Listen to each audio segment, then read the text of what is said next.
Ito ang Presidential Broadcast Service. Radyo Pilipinas. Radyo Publiko Ng bagong Pilipinas para sa bagong Pilipino. Naghahatid ng mahahalagang balita at impormasyon na guugnay ng pamahalaan sa sambayanan. Tulay sa himpapawid ng serbisyo publiko. Radyo Pilipinas. Radyo Publiko. Ang boses ng Pangulo. Sa Iloilo, Radyo Pilipinas. 585 AM. Philippine Standard Time, alas 2:12 sa hapon. Mga labing ulihing nga hitabo, hibaluon, mga hangkat at tubangon, mga bagay nga importante, aton ginahalungan, aton ginabantayan. Ululupod kita sa Bantay Banwa! Bantay Banwa! Ang programa nga magatulong sa inyo sang labing ulihing nga balita, mga panugyan o kampanya para sa kayuhan sang tanan. Ikaw, ako, kita, Bantay Banwa! Philippine Commission on Women at ng himpilang ito.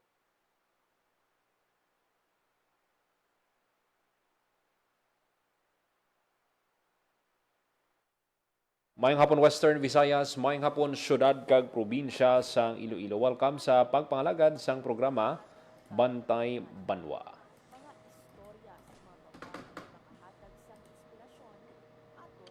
Mga kaibigan, Martes ng edisyon kita. Nagaatras sa mga pagtilaw. Mga eksperto nga magahatag sang ila mga pananaw kag mga Mga kaibigan, sa aton nga pagpangalagad, storyahan ta ining pila ka mga updates no diri sa Western Visayas.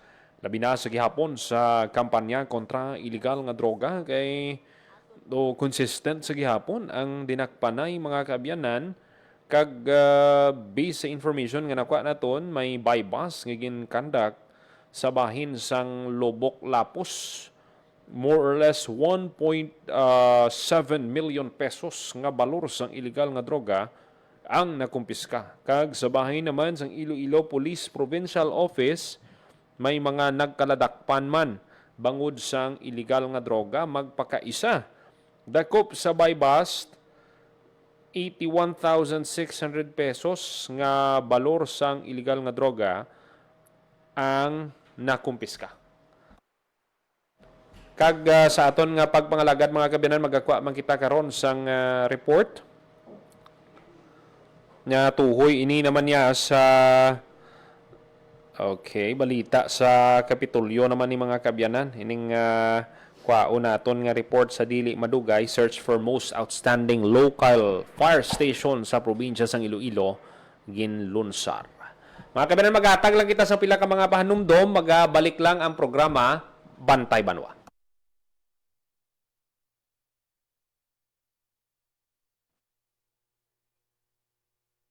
This is a public service announcement. Discipline is the key. Umiwas sa aksidente sa daan. Ang pagmamaneho ay may kaakibat na responsibilidad, hindi basta mapaandar lang ang sasakyan. Kilatisin ang sarili. Ang kahandaan sa manibela, siguruhing inyong konsentrasyon ay hindi magagambala.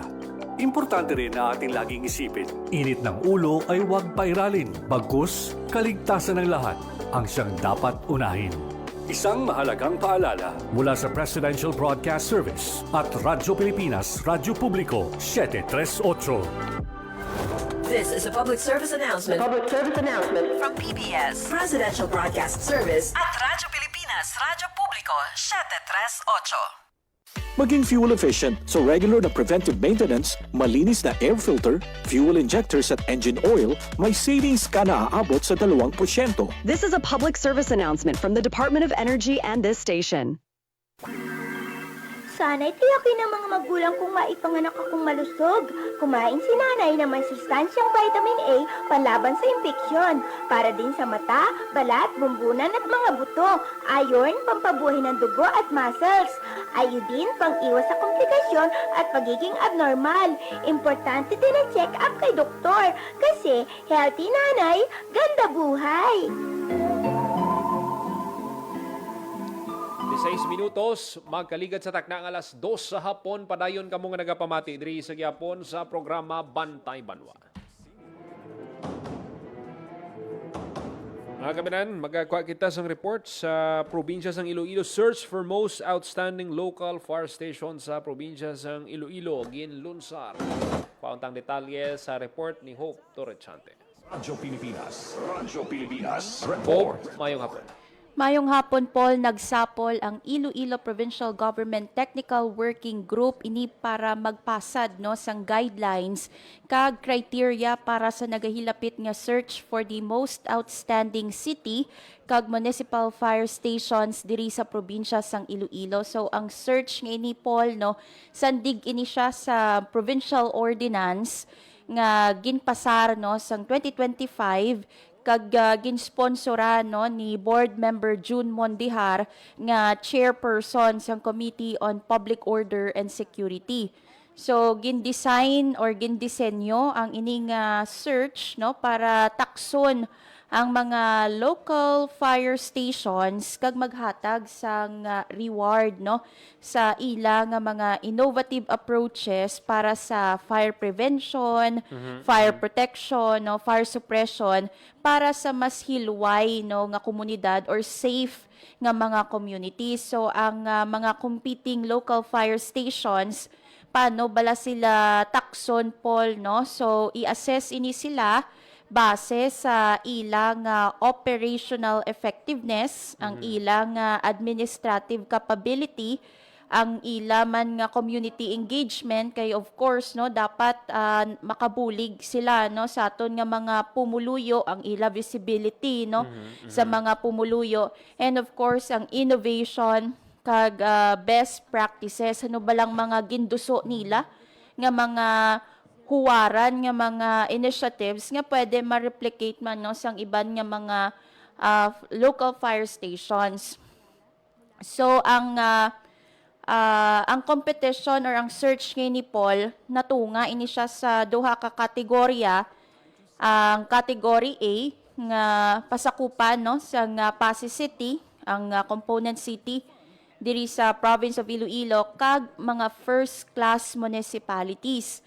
Ang category B naman, ang pasakupan sang mga second to fourth class municipalities, Paul. Okay, so nami hope nga mag-participate ang aton nga mga fire stations.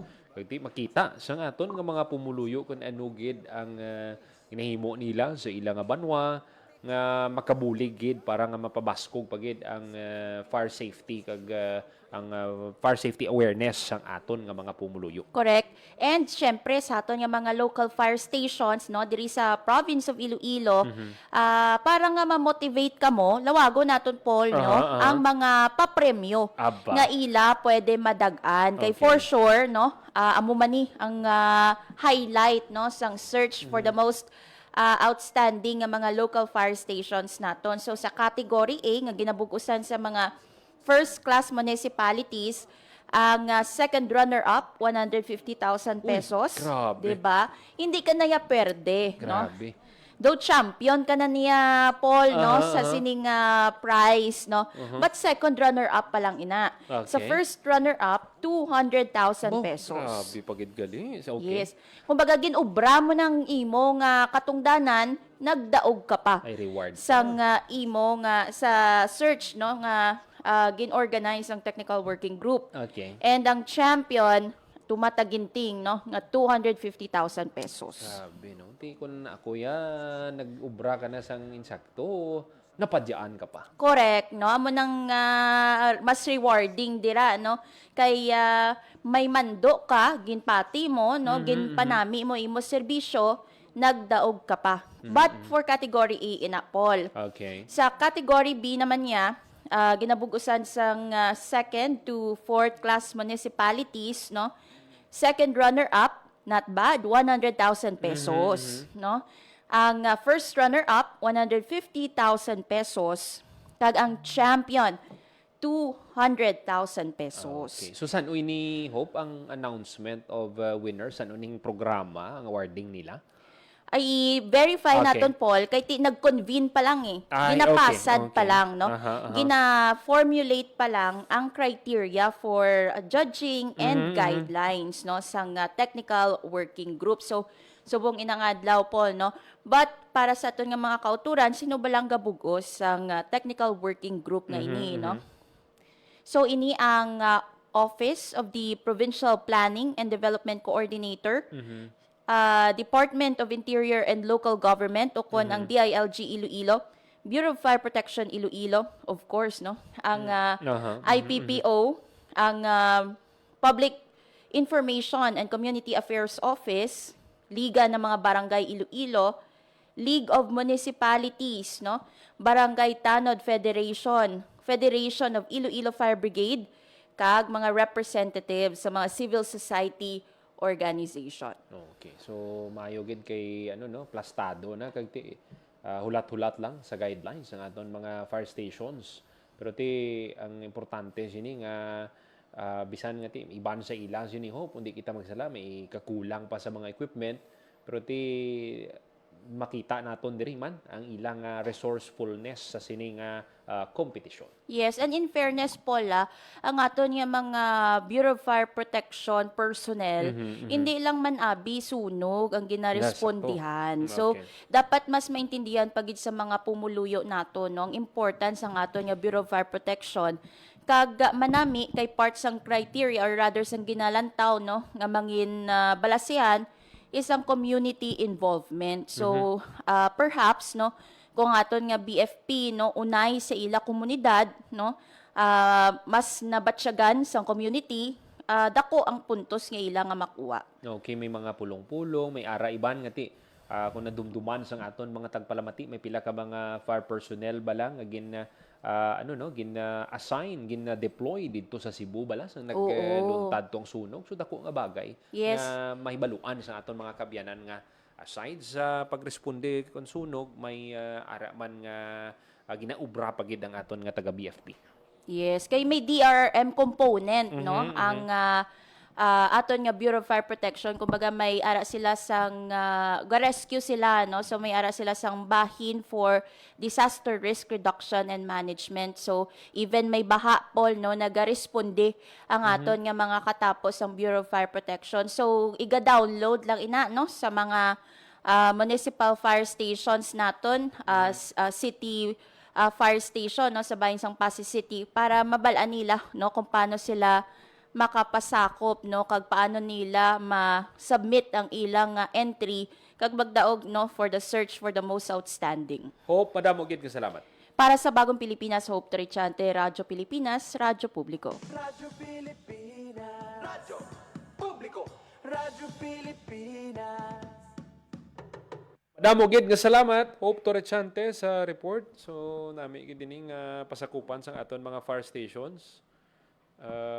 Nami gid nga opportunity ini nga makita sa mga pumulo kung ano gid ang ikasarang nila, pero may iban nakita ko gid nga kulang sila sa resources. So amo man ni ang best time nga makita sang aton nga probinsya ang mga kinahanglan, mga equipments nga pwede nila madugang sa mga fire stations naton kay ang iban tigulang na gid pila na katuig ang ilang fire station or ang ilang mga ang gamit pang sunog, so kinahanglan nga islan na. So basi amo ning time nga makita sang aton nga mga LGUs nga apisar nga edad-edad ng ilang mga equipments pero naga-perform sila sa gihapon. Radyo Pilipinas. Radyo Publiko. Radyo Pilipinas. Mga kabyanan, this time magakuha kita sang report sa LTO ba may suspend nga empleyado. Kuwaon tani abi ang detalye sa report ni Jenel Baclay. Radyo Pilipinas. Radyo Pilipinas. Report. Nel? All nagapangatubang sang 1-year suspension without pay ang isa ka regular employee sang Land Transportation Office 6 matapos ini siya ang mapamatud-an santo sa investigasyon sang Regional Administrative Action Board sang LTO nga iya gintamper ang isa ka TOP o kuning temporary operator's permit. Iniblang ginadokumento sa mga motorista naton o kung drivers nga mga nadakpan nga gina-issue sa tion nga mayara sing madakpan nga mga violation. Ang desisyon ang ginpapanaog sa LTO 6 Regional Administrative Action Board sa isa ka law enforcer matapos makitaan sang substantial evidence ang iya sinigin obra nga anomalya. Sa bahin sa enforcer suno sa LTO Region 6 Paul nga wala man ini siya nagpanginwala kundi iya ginako ang insidente ang iya nga rason nga tungod sa human consideration kag kaluoy no sa bahin sang nadakpan ang natabo abi Paul kay gintamper niya but silingon may ginislan siya bla no sa ginbutang dira nga violation probably islan niya ang marking sa TOP kag didto kag question siya no sang LTO kag siya nga bahin iya ini nga ako nga suno sa iya naluoy siya sa driver may ayo ang driver nga tikon pwede muna no posible abi ang violation liwaton o kung mga kasubong sina nga mga insidente kag amo ato nga iya ginislan ti bawal gid na sa aton sini iya nga layi suno kay LTO 6 attorney o kung regional director attorney Gadyoso Hiduspan II kay makabig nga fixing related conduct ang ini iya nga asahi sang violation. Kag isa ini ka pamaagi sang LTO Region 6 kati suno kay attorney Hiduspan nga ginabalik nato ng integridad ang pagsalig sang pumuluyo kag wala ginatolerate ang mga kasubong siniya nga mga insidente. Sa datos sang LTO Region 6 Legal Office mayara sing 96 na ka mga criminal cases nga ginpasaka. May kang tanan sa mga reklamo na hanungod sa mga anomalya kag anuman dira nga mga reklamo sa pila ka mga tinawo o kon transaksyon sang LTO Region 6 ang na-file sa korte kag mayara diri sang 18 ka mga nagresulta sa conviction. Bot silingon nga mayara gid sang ginpapanaog nga penalidad o kon sentensya sa mga empleyado no nga involved sa kasubong siniya nga mga illegal nga buhat Paul. Mayo kay na ano. Mayo lang ni gani okay 1 year suspension without pay. Okay. So ang recommendation may posibilidad nga mabalik pa siya no kay ang 1 year suspension without pay isa man lang katuig pero wala ka sang sweldo. Pero ini siya hindi pareho sa mga nagliligad nga mayara sing job hire nga involved nga ginkasuhan man ari iya regular employee ini siya. Lain nabi kon regular employee ka kahit may may kahit papaano bala may protection ka kahit papaano sa mga muni mga may process nga ginaagyan like sa job hire ya pagtapos ang imong nga kontrata or bisan wala pa matapos kung may mga amusin nga mga violation pwede ka gid madagdagan nga hindi ka na magbalik or terminate ang imong kontrata. So nagadepende na sa isang violation kag sa assessment sang Regional Administrative Action Board kay bago na i-submit for approval sang aton sining Regional Director Abi i-assess ina sang mga personnel halin sa Regional Administrative Action Board pangayuan sang kumbaga dosyo cost order sa motorista sa bahin sa mga involved ipa-explain ano ang rason ang ini nga insidente may kamatuoran bala. Halimbawa kung tampering ang issue sa imo, matuod bala ini nga gintamper mo ano ang mga rason? Ginako niya gid so ginako niya nga human consideration amuna siling kay balan mo kisa mayara sing mga motorista nga naga-apilar abi no halimbawa sa violation amo ning violation mo ti medyo dako multa masiling ti ibutang talang di nga mo sini. Dili lang paano na balanel amo nang gusto nato. So mayara sing kopya no sang TOP gina-check ina may serial number ina may number na da ang permit ang nagakatabo sina once nga may erasure gani na gina-pa-confirm gina-papirmahan kung may mga errors or something so dapat matinlo kay nga subject for audit and everything na mo ang mga papeles gina-check ina siya for transparency purposes hindi mo na pwede nga siling kumus-kumuson mo or islan mo kay kada issue sina may legitimate ginaya nga serial number may permit number ina ti karon may makuritan mo da hindi klaro ang imo sini nga panulat, Okay. kung may erasure, isa ina sa mga wala gina-tolerate kag na-explain man na sa mga enforcer nga bawal ina kag hindi ina husto. I-clarify na to no, ginako niya ang kapaltahan kag iya ang ginbuyagyag niya ati ang violation abi dako. Oh, so posible nga amo sina Okay. kag ang iya nga hambal nga human consideration. Tibot silingon nga ginpakita niya ang pag-consider abi sa apila sang isa ka motorista, for example, nga nadakpan no amo ina ang iyang explanation sa sining duha ka mga drivers nga nadakpan ini sila unregistered vehicles but silingon kolorom. Mas bugat. Nadakpan ang kolorom ti siguro. Inislan lang ang pamagan So ang hambal niya diri ang santo sa iyang explanation nga ginsend sa board, nga human consideration kag naluoy siya sa driver.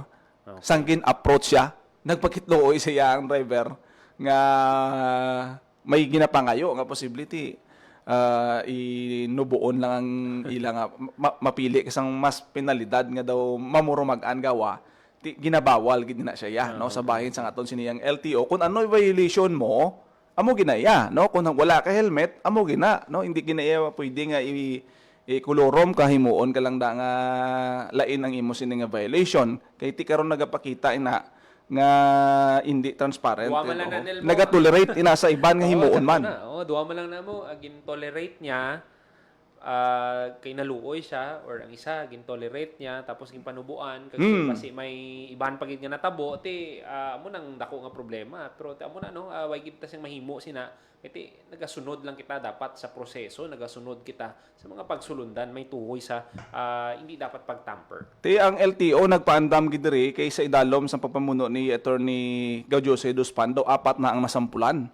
So isa may regular plantilla employee na iya nga na-dismiss gid siya tungod sang service sang violation nga grave misconduct, serious dishonesty, kag violation of Ease of Doing Business Act kay may amo ni sang una sa nagligad mo nga ginapanubuan ang penalidad para nga mamag-an sa mga motorista. Nadakpan adto siya kag dismiss gid sa iya permanent gid nga dismissal ang naangkon niya. May duha pa gid ka job order nga nadakpan man sila nga naga-illegal transaction man sa pila ka mga motorista but silingon naga-transact sila.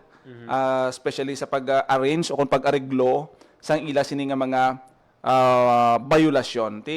Damo na sang santo sa record 96 ka criminal cases mo ang naproseso sang LTO. 18 nagresulta sa conviction.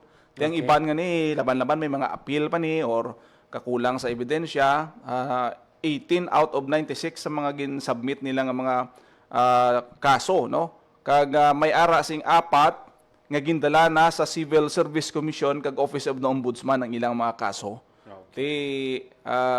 Isa ini sa mga nakitaan nga ang LTO Region 6 medyo makitaan ang ilang pagka-agresibo kag ginkomend ini sang liderato sang DOTR ang pagpanglagas gid sang mga anomalya kag mga reklamo no sang pila ka mga kliyente regular employee kamanda akong job hire ginaaktuhan ini gilayon suno sa aton siniya nga LTO Region 6 sa pagpamuno ni Attorney Hidospan. Nel, madamo gid nga salamat. Amo ni madunong naton nga report para sa Bagong Pilipinas, General Baclay, Radyo Pilipinas, Radyo Publiko.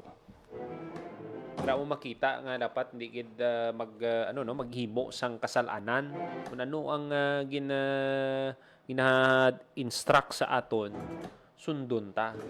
Iti mga muna nga hitabo no may nagpakitluoy pero kinahanglan respetuhon ta ang layi amo gid nang dapat tagid nga himuon. Dapat sa mga drivers na to may responsibilidad gid kamo mga nagabiyahe dira nga kolorom. Diba? Balaan nyo man ina. Galing ginasigi nyo pa. Di subong, ari, kaluluoy ng driver, 1 year. Wala sweldo, no pay. Ano pakaon niya sini sa, pamilya niya sini? Bla? Di kay siya mismo may salaman siya Kay, kumbaga, bla, bisan masiling ka pa nga human consideration, pero ang imo naman niya trabaho ang gimbutang mo sa alang-alang. Kung gin-explain mo abi sa gindakop mo ang mga konsekwensya. In-educate mo siya sa mga dapat niya himuon. Muna nga dapat di gid dayon mag-give in sa mga amuna kay iya napanubuan mo to ang iyang violation pero ikaw kamusta ka kay nadakpan ka. Ikaw ang nabutang sa alang-alang. So dapat kabalo ka mo kung saan ka mo maghatag sang kaluoy sa tawo. Okay? So muna at stake ang trabaho mo eh. Di ba? Bisan masiling ka pa nga nagpakitluoy pero balaan mo nga kung madakpan kay ikaw ang balikan. So muna dapat ang i-tsindihon sa aton nga mga kauturan nga kabalo ka mo dapat kung saan ka mo maghatag kaluoy. Kag kung saan dapat kamo mag-enforce. 37 minutos makaligat sa takna ng alas 2 sa hapon. Mga kabiyanan, sa sulod sang 13 katuig ko nga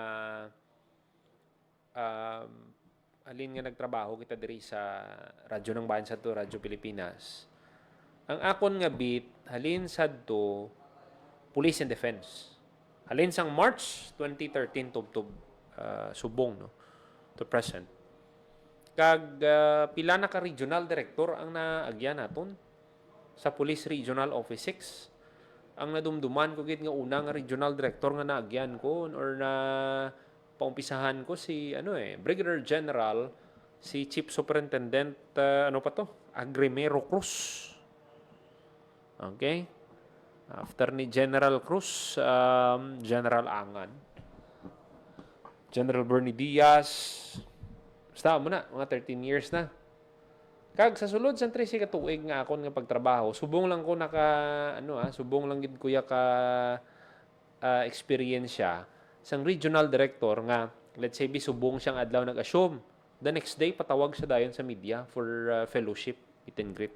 Kaya may mga may mga plano man si General Randolph Tuanyo. Kaya gin-explain niya nga butangan ang katapos ang media sang kaugalingon dira nga opisina, ang PNP Press Corps kada isa sa amon may ara nga cubicle nga kung pwede kung magtrabaho kami dira kami himo sang amon nga mga news kagti mas mas accessible pagid ang balita kag information bukas ang kapulisan sa mga katapos ang media. Amo nang luyag nga matabo ni General Tuanyo So naton dira i-play naton dira mensahe ni General Randolph Tuanyo. Kagti balaan nyo man ang background ni RD is spokesperson sang bilog nga Philippine National Police. So naintindihan niya kung anong kinahanglan sang mga katapo sang media para nga ma-relay pagid ang mga balita kag impormasyon dira sa bahin sang Police Regional Office 6. Ipabati naton sa inyo si General Randolph Tuanyo.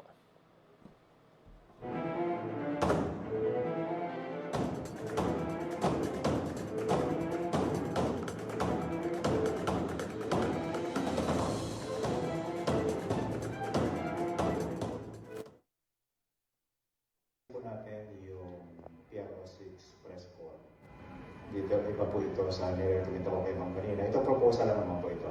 Kayo naman po ang susunod. Ito ay separate to civil defense press corps ngayon. Ang proposal po natin, mag-aalocate tayo ng isang opisina sa loob ng regional headquarters. Mag-set up po tayo doon katulad ng setup namin sa national headquarters na kung saan katabi namin yung national headquarters press corps. At ang setup po na ipaplano natin dyan, maglalagay tayo ng per cubicle, per reporter. Ngayon, as to the accreditation, nahayaan ko po sa inyo yung accreditations kung sino po ang gusto nyo later on, kumakontrolins tayo ng PRO6 press corps. Ngayon, lahat po ng support na kailangan para sa isang regular press corps, ganoon din po ang magiging setup natin. So, yan po ang proposal. Ngayon, kung wala naman po tayo makita na space, pero pinagin kanina na si RX kanina, parang may space naman na available na para sa inyo. So, yun po ang proposal namin ino-offer po namin sa inyo. At sa inyo po yung sabagat maganda po pag may mga istorya, pagiging back na magiging transparent, pagiging open, pag may kwento, kung may mga kapintasan kami, isang kemot lang ma'am, di ba, mababalitan na namin sa inyo. Yun po yung aming proposal sa inyo. para mas organize yung PRO6 press con. So very short naman po ang message ko sa inyo.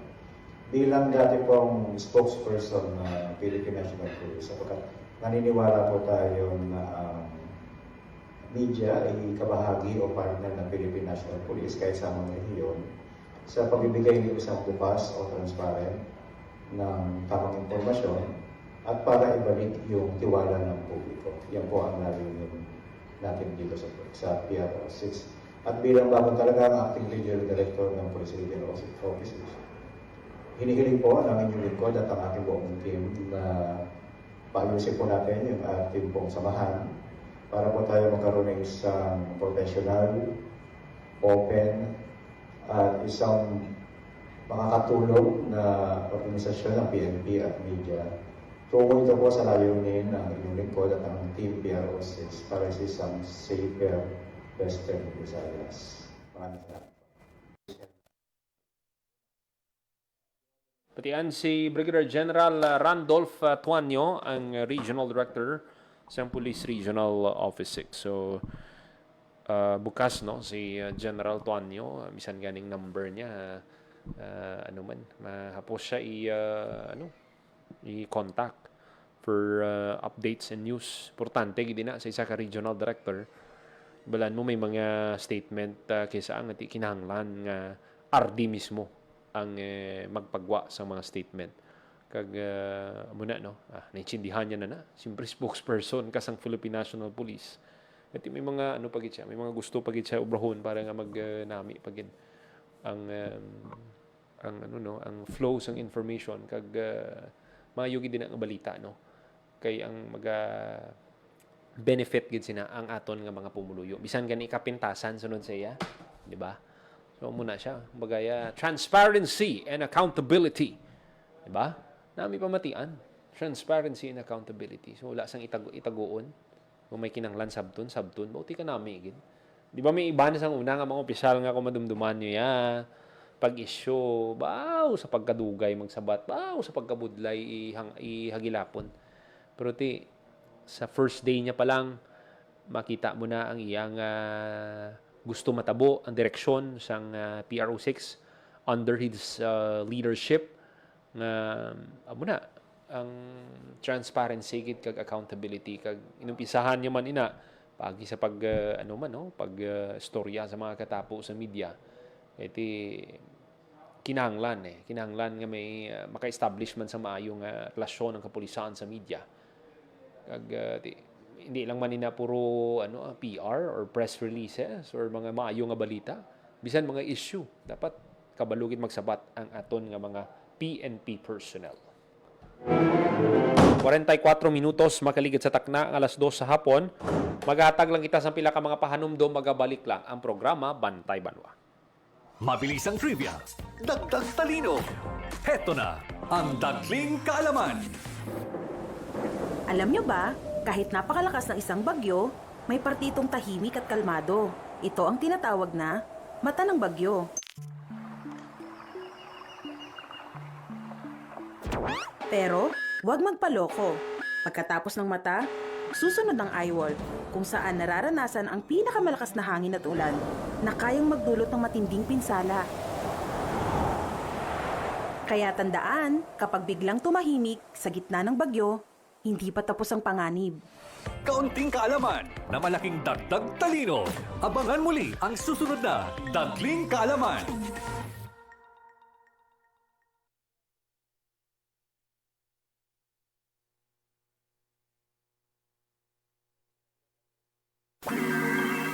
Sana'y tiyakin ng mga magulang kung maipanganak akong malusog. Kumain si nanay ng may sustansyang vitamin A panlaban sa impeksyon, para din sa mata, balat, bumbunan at mga buto. Iron, pampabuhay ng dugo at muscles. Iodine, pang-iwas sa komplikasyon at pagiging abnormal. Importante din ang check-up kay doktor, kasi healthy nanay, ganda buhay.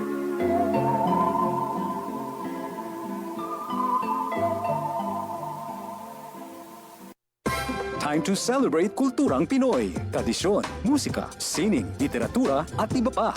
Anything and everything fun and Filipino. Ito ang Pinoy Kultura.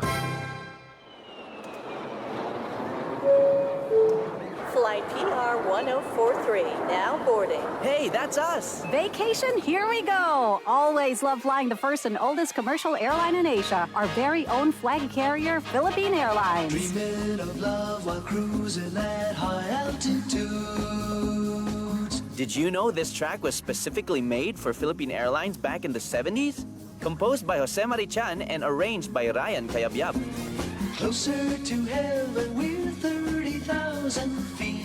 Brings back good old memories, at the same time, creating new ones with a new generation. Oo, ang ganda pa naman ng kanta. Leave all your worries as we soar over the clouds. I don't know about you, but I always feel a sense of pride every time I see our flag carrier on airports or up flying high in the sky. They'll be shooting stars through time and space.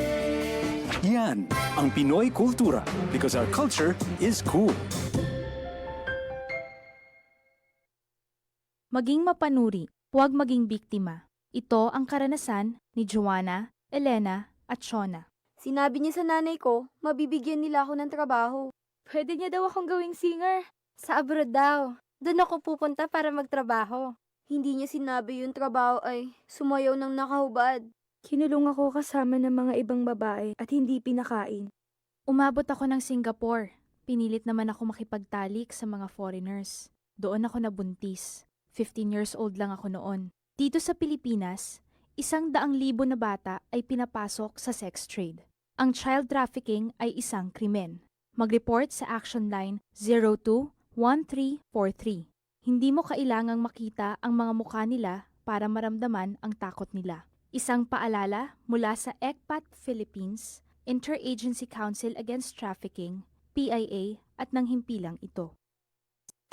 Time to celebrate kulturang Pinoy. Tradisyon, musika, sining, literatura at iba pa. Anything and everything fun and Filipino. Ito ang Pinoy Kultura. Naaalala niyo pa ba ang mga katagang ito? Amoy pawis, amoy araw. Ano ba yan? Puro sugat ka na naman! Bakit wala na naman kapares yung tsinelas mo? Ang dungis mo! Ma! Tama na! Ayos lang, di ba? Masaya naman tayo naglalaro sa kalye ng sipa, patintero, agawang base, habulan, jolen, trumpo, text, at marami pang iba. Some Filipino games just show how creative we are. All we need are players and nothing else. Ang saya balikan ng ating kabataan. Kain, tulog, laro, laro, at laro. O ano, game na? Pagkabilang kong 3, nakatago na kayo! Yan ang Pinoy Kultura because our culture is cool. Time to celebrate kulturang Pinoy. Tradisyon, musika, sining, literatura at iba pa. Anything and everything fun and Filipino. Ito ang Pinoy Kultura. Sigaw ng mga debotong Katoliko sa tuwing pista ng Sinulog, Pit Señor or Viva Pit Señor, which means Call on Señor Santo Niño, the Holy Infant Jesus, or Hail Lord, listen to our prayers. In 1521, Portuguese explorer Ferdinand Magellan arrived in Cebu to spread Christianity. He handed the image of the Christ child or Santo Niño to Raja Humabon, who got baptized as King Carlos and his wife Queen Juana.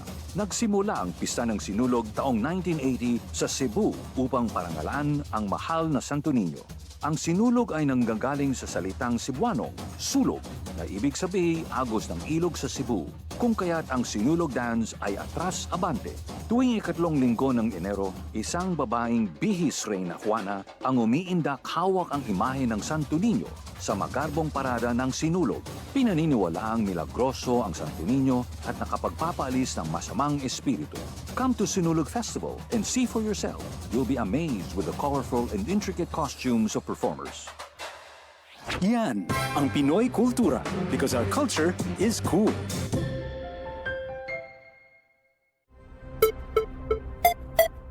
Ang violence against women and their children o VAUC ay isang krimen at hindi isang pribadong usapin lamang. Ito ay nakasaad sa Rule 3, Section 6 ng Republic Act 9262 o Anti-Violence Against Women and Their Children Act of 2004. May obligasyon ako, ikaw, tayong lahat. And vow now. it's our duty. Ang paalalang ito ay hatid sa inyo ng Philippine Commission on Women at ng himpilang ito. Time to celebrate kulturang Pinoy. Tradisyon, musika, sining, literatura at iba pa. Anything and everything fun and Filipino. Ito ang Pinoy Kultura. Kilala mo ba ang The Rockefellers? Ang pinakaunang Pinoy musical act to land a spot in a prestigious US music chart. The Rockefellers is composed of 4 brothers, Antonio, Junior, Eddie, and Albert, and their father, their pops, Moro Maligmat. Pasok sa number 16 ng Billboard Hot 100 ang kanilang kantang Killer Joe. That was in 1963. Halos 5 dekada pa ang lilipas for a solo Filipino act to surpass this feat. This is when Charis Pempenco's self-titled album debuted at number 8 on Billboard's Top 200 albums. Yan ang Pinoy Kultura because our culture is cool. Maging fuel efficient sa wastong pressure ng gulong at pag-set ng thermostat ng aircon sa katamtaman o hindi bababa sa 22 degrees Celsius. May savings ka na aabot sa 5%. This is a public service announcement from the Department of Energy and this station. 52 minutos magkaligid sa taknang alas 2 sa hapon. Parayin ka muna nagapamati diri sa Gyapon sa programa Bantay Banwa. Ang kabinan si Brigadier General Randolph Tuanyo inspect sini ang technological capabilities sa PRO6. Labi na ang utilization sang body-worn cameras, mobile digital video recorders, Drone Patrol Project 2.0 dubbed DAPAI. Ang inspection also highlighted the drone-assisted attendance monitoring sa personnel deployed sa field through Integrated Patrol Deployment Plan, drone patrol operations in Iloilo City kagang conduct sang CIMEX sa Boracay Island, Malay Aklan. Ang CIMEX focus on emergency response time monitoring through Integrated Command and Control at sa Camp Martin Delgado. Ini nga inisyatibo nagasuporta sa focus agenda ni Chief PNP Police General Jose Melencio Nartates Jr. on enhanced managing police operations through the implementation of drone patrols in highly urbanized areas across Western Visayas, maximizing the real-time monitoring capabilities of IC3. 54 minutos magaligid sa takna ng alas 2 sa hapon ang iban pagid nga mga balita. Patpato nato sa masunod nga edisyon sang programa Bantay Banwa. Ginapasalamatan tang aton mga kaupdanan sa technical side sa studio engineer Roy Louie Kaipang sa transmitter, Mr. Vermor Aventura. Para sa Bagong Pilipinas, Joseph Paul Noblesa Tarosa, Radio Pilipinas, Radio Publiko. Ang inyong tulay sa himpapawid ng serbisyo publiko, ang Presidential Broadcast Service, Radyo Pilipinas, Radyo